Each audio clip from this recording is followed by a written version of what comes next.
여러분 반갑습니다. 자, 우리 오늘 지역사회 복지론의 오리엔테이션, 즉 지역사회 복지론이 무엇인지에 대해서 알아보는 시간 갖겠습니다.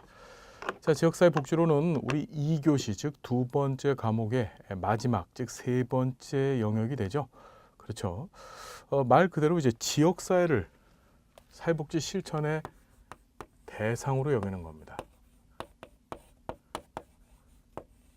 지역사회가 사회복지 실천의 대상이 되어져요.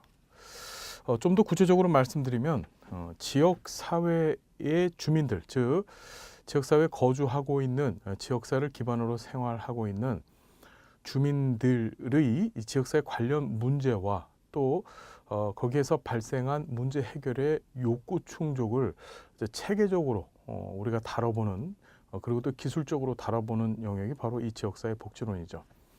우리 보통 지역사회 복지론에서 얘기하는 이 지역사회는 로스라고 하는 학자가 이 지역사회를 두 가지 정도의 개념으로 구분해 봤어요. 로스 이제 많이 들어보게 될 겁니다. 우리 본 수업 시간에. 자, 첫 번째가 이제 지리적 의미에서의 지역사회. 두 번째가 기능적 의미에서의 지역사회입니다. 자, 우리 일반적으로 지리적 의미에서 지역사회라 하면 지역사회 공간을 얘기하죠. 즉 일정 공간을 점유하고 그 안에 소속되어 있는 주민들 간에 주민들 사이에서 발생하는 그 상호작용에 관해서 연구하는 것을 우리가 지리적 의미에서의 지역사회라고 얘기합니다. 보통 이 지리적 의미를 구분할 때 여러분 잘 아시는 행정구역, 그러니까 뭐가 있나요, 여러분? 면, 동 이런 것들 따위가 있죠. 이런 것들에 의해서 우리가 지역사회를 이해하는 것을 바로 지리적 의미에서의 지역사회라고 얘기를 해요. 반면에 기능적 의미에서의 지역사회라 하면 지역사회의 주민들 간의 연대성, 즉 상호 관심에 초점을 둡니다. 더 정확히 말씀드리면 상호 공통된 관심. 자, 그래서 공통된 관심을 갖고 있는 사람들의 모임. 자, 이게 굉장히 생소한데요. 우리 보통 지역사회라고 한다면은 이런 지리적 의미에서의 지역사회만을 지역사회로 생각해 왔었어요. 그런데 그게 아니고 이 기능적 의미에서의 지역사회는 지역사회 주민이라고 불려지는 사람들이 공통적인 어떤 상호 관심을 가졌었을 때 그것을 지리적 의미 외에도 어떻게 지역사회로 본다는 거죠. 대표적인 것이 요새 인터넷상에 그 가상 공동체라는 것이 있죠. 뭐 다이어트를 하기 위한 비만녀들의 모임, 그렇죠? 뭐 동성애자들이 만든 인터넷의 뭐 카페나 밴드나 또는 블로그 같은 것들. 이해되나요? 자, 그런 것들을 우린 모두 가상 공동체라고 얘기하는데 이런 것도 우리가 지역사회로 본다는 것이죠. 이해되세요? 이건 굉장히 중요합니다. 지역사회를 바라보는 전혀 새로운 시각 관점이 바로 이 기능적 의미에서의 지역사회고, 이것이 사실 현대사회에 있어서 굉장히 중요한 의미의 지역사회로 인정되어집니다. 우린 지역사회 복지론을 통해서 지역사회가 무엇인가에 대한 얘기를 공부할 거고요. 또 역사를 공부하게 될 겁니다.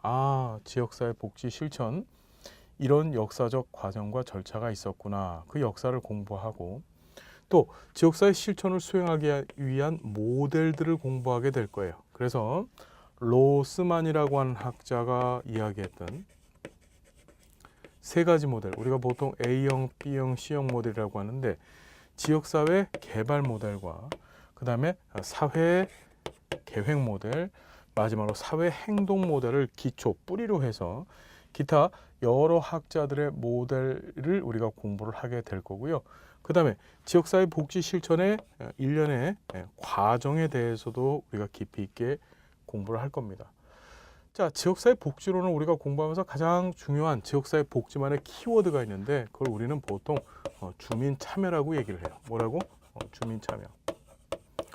우리 지역사회 복지 실천을 과거에는 약 1940년대 정도까지만 해도 지역사회 조직화 사업이라고 명칭을 주었었습니다.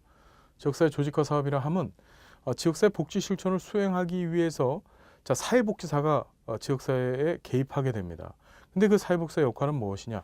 주민 스스로가 자신들의 문제가 뭔지를 알고 그 문제를 해결하기 위해서 스스로 조직화되어져서 그 문제 해결의 주체가 되어진다는 의미를 담고 있는 거예요.